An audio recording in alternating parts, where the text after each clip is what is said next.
నిత్య పూజలివివు నేరిచిననో ప్రత్యక్షమైనట్టి పరమాత్మునికి నిత్య పూజలివివో.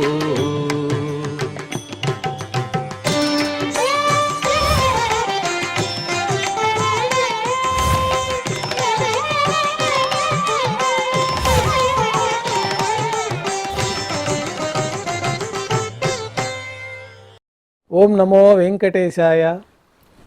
ఈరోజు శుక్రవారము, శ్రీ విశ్వావసునామ సంవత్సరము, ఉత్తరాయణము, శిశిర ఋతువు, పాల్గొన మాసము, కృష్ణపక్షము, తద్య తిథి, హస్త నక్షత్రము, మార్చి 6, 2026.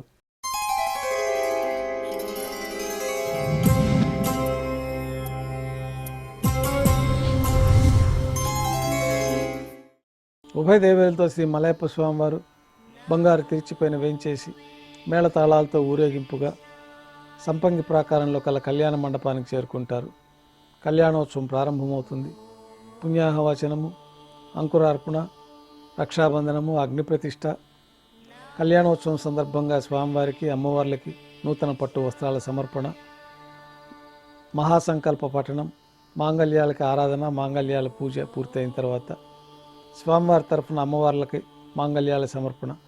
ఈ సందర్భంగా స్వామివారికి, అమ్మవార్లకి కర్పూర నీరాజనము, విశేషమైన హోమాలతో పూర్ణాహుతి పూర్తయిన తర్వాత మాలా పరివర్తనం అనే కార్యక్రమాన్ని నిర్వహించి ఉభయ దేవేరులను స్వామివారి చెంతకు చేర్చి ఈ సందర్భంగా అక్షతారోపణం అనే వైదిక కార్యక్రమాన్ని నిర్వహించిన తర్వాత కర్పూర నీరాజనము, నైవేద్యము, కర్పూర నీరాజనంతో కళ్యాణోత్సవం పూర్తవుతుంది. కళ్యాణోత్సవం భక్తులందరూ దర్శనం చేసుకున్న తర్వాత ఉభయ దేవేలతో శ్రీ మలయప్ప స్వామివారు మేళతాళాలతోటి ధ్వజస్తంభం వద్ద కల అద్దాల మండపానికి చేరుకుంటారు.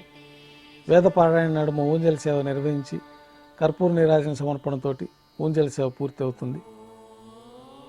అనంతరం ఉభయ దేవేలతో శ్రీ మలయప్ప స్వామివారు మేళతాళాలతో ఊరేగింపుగా ఆలయం వెలుపుల కల వైభవోత్సవ మండపానికి చేరుకుంటారు.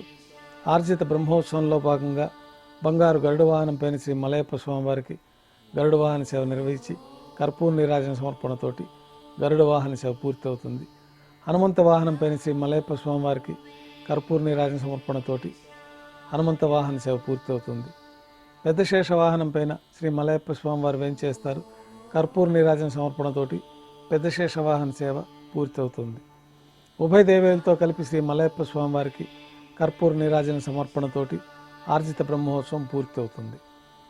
సాయం సంధ్య వేళలో 1000 దీపాలతో అలంకరించబడి ఉన్న సహస్ర దీపాలంకరణ సేవ మండపానికి ఉభయ దేవేరులతో శ్రీ మలయప్ప స్వామివారు చేరుకుంటారు. వేదం, గానం, నాదం నడుమ సహస్ర దీపాలంకరణ సేవ నిర్వహించి నక్షత్ర నీరాజనము, కర్పూర నీరాజన సమర్పణతోటి దీపాలంకరణ సేవ పూర్తి అవుతుంది. ఉభయ దేవేలతో శ్రీ మలయప్ప స్వామివారు 4 తిరువీధుల ఉత్సవం జరుపుకొని ఆలయంలో వేంచేస్తారు. ఆలయంలో నైవేద్యం పూర్తయిన తర్వాత గర్భాలయంలో వేంచేస్తారు. వెంటనే రాత్రి తోమాల సేవ ప్రారంభమవుతుంది. ఉదయం సమర్పించిన పుష్పమాలికలన్నీ సల్లింపు చేసుకొని గర్భాలయాన్ని శుద్ధి చేసుకొని బంగారు పంచపాత్రలో శుద్ధ తోయాన్ని నింపుకొని శ్రీవైకానస భగవత్ శాస్త్రోక్తమైన విధానంలో దేవతామూర్తులందరికీ ఉపచారాలు సమర్పించి కొత్త పుష్పమాలికలతో మూలమూర్తికి, ఉత్సవమూర్తులకి అలంకరణ జరిపి చతుర్వేద మంత్రాలతో మంత్రపుష్పాన్ని సమర్పించి నక్షత్ర నీరాజనము, కర్పూర నీరాజనంతో రాత్రి తోమాల సేవ పూర్తి అవుతుంది.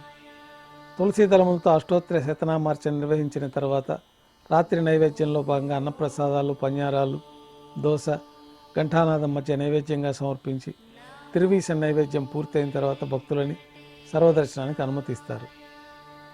కొద్ది విరామం తర్వాత ఏకాంత సేవలో భాగంగా రాత్రి సమర్పించిన పుష్పమాలికలన్నీ సల్లింపు చేసుకొని గర్భాలయాన్ని శుద్ధి చేసుకొని బంగారు పంచపాత్రలో బ్రహ్మ తిరువారాధన కోసం ఈ తీర్థాన్ని సమర్పించి ఏకాంత సేవలో భాగంగా భోగమూర్తిని పట్టు పాన్పు పైన వేంచేపు చేసుకొని ఈ సందర్భంగా దారోష్ణమైన గోక్షీరము, జీడిపప్పు, ద్రాక్ష, కలకండ, బాదం పప్పు కలిపిన మిశ్రమాన్ని పండ్లు నైవేద్యంగా సమర్పించి కర్పూర నీరాజనంతో ఏకాంత సేవ పూర్తి అవుతుంది. ఓం నమో వెంకటేశాయ.